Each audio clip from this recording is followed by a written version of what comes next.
I came to laying on the floor without my pants on, like my dad just concerned about me being okay. Yeah, of but course. like super humiliated. I think even though it was painful, like the humiliation of it was like was the worst part. worse than the pain almost, which is horrible.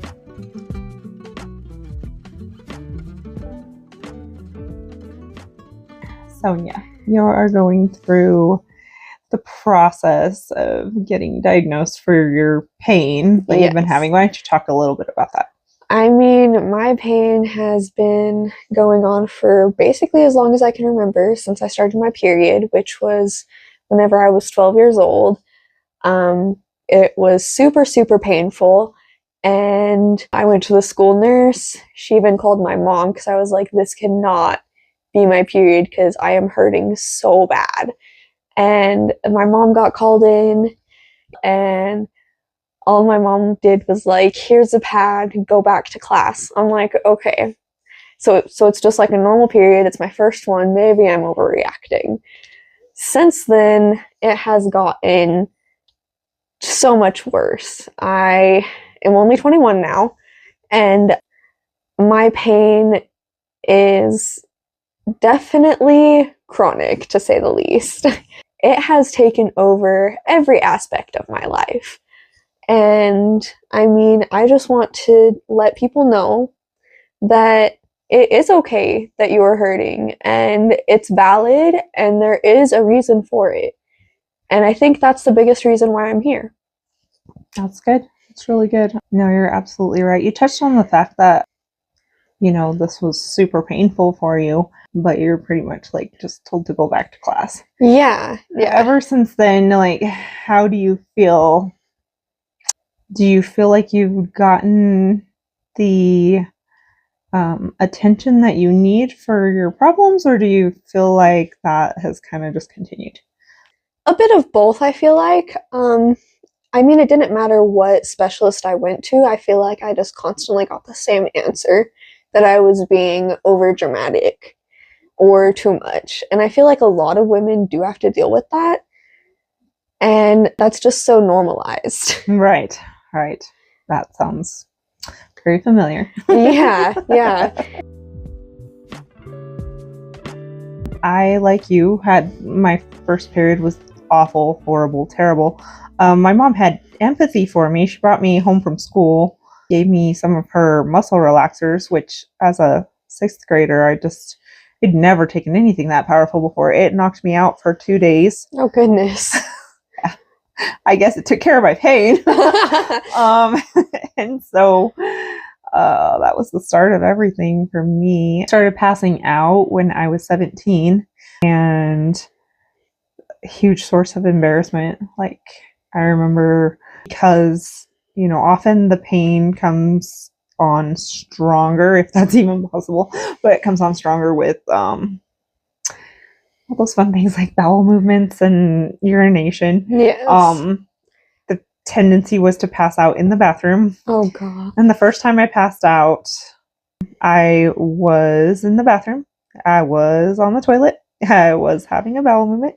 And my dad was a first responder, so, you know, he heard the crash and busted the bathroom door down. Yeah. And I came to laying on the floor without my pants on, like my dad just concerned about me being okay. Yeah, of course. But like super humiliated. I think even though it was painful, like the humiliation of it was like was the worst part.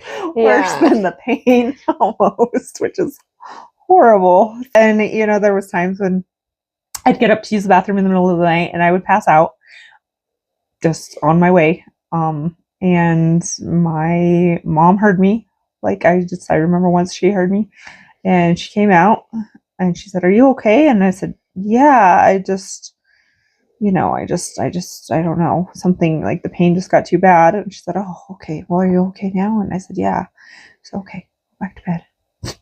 And that was it. That was it. Just go back to bed. Just go back to bed. Oh, goodness. So, just like my go back to class. Yeah. So. Yeah, I mean, it's so normalized to just dismiss it.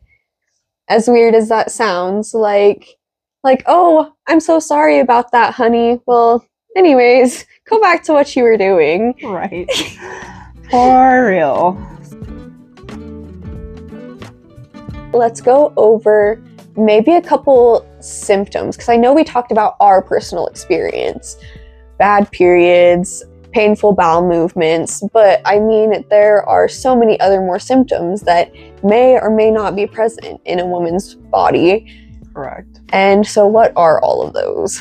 Because there's a lot. So there's symptoms that are pretty indicative of endometriosis, including pain, infertility, heavy periods, yes, lots of bleeding, anemia kind of comes along with that.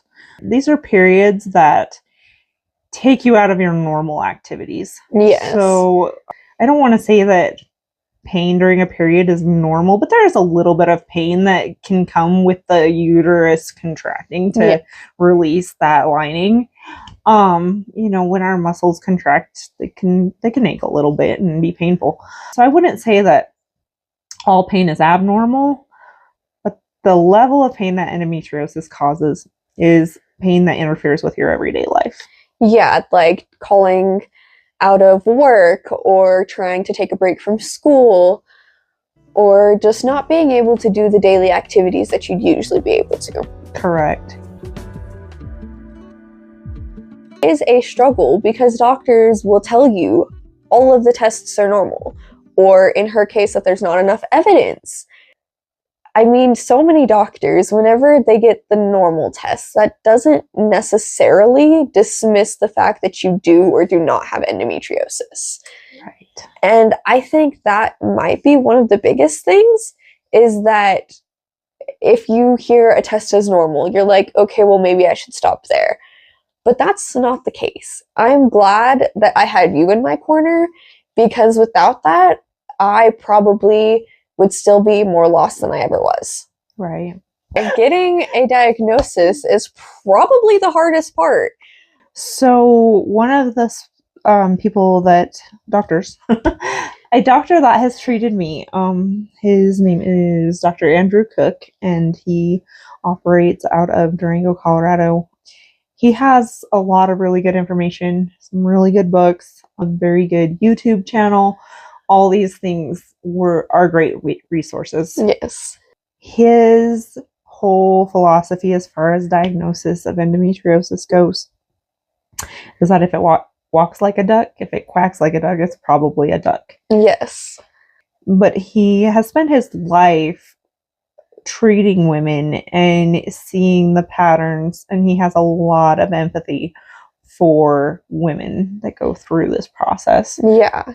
He sees where women go to they go to regular doctors, they go to specialists, they're told nothing is wrong, but they have all these common factors. One thing he talks about is that you could start out with normal periods, but if they keep getting worse and worse and worse as you get older, then that's a very classic pattern of endometriosis. That wasn't the case for me.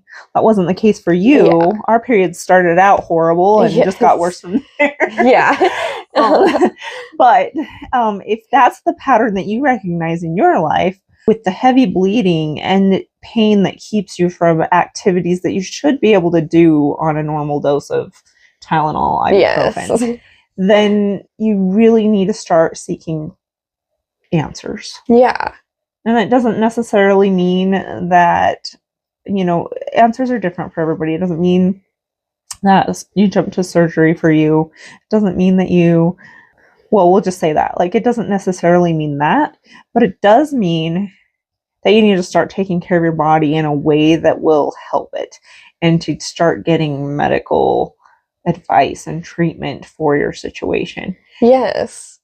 I am on a muscle relaxer, and I even occasionally have to take pain pills just to live. Right. I mean, and that really is like the baseline of it all.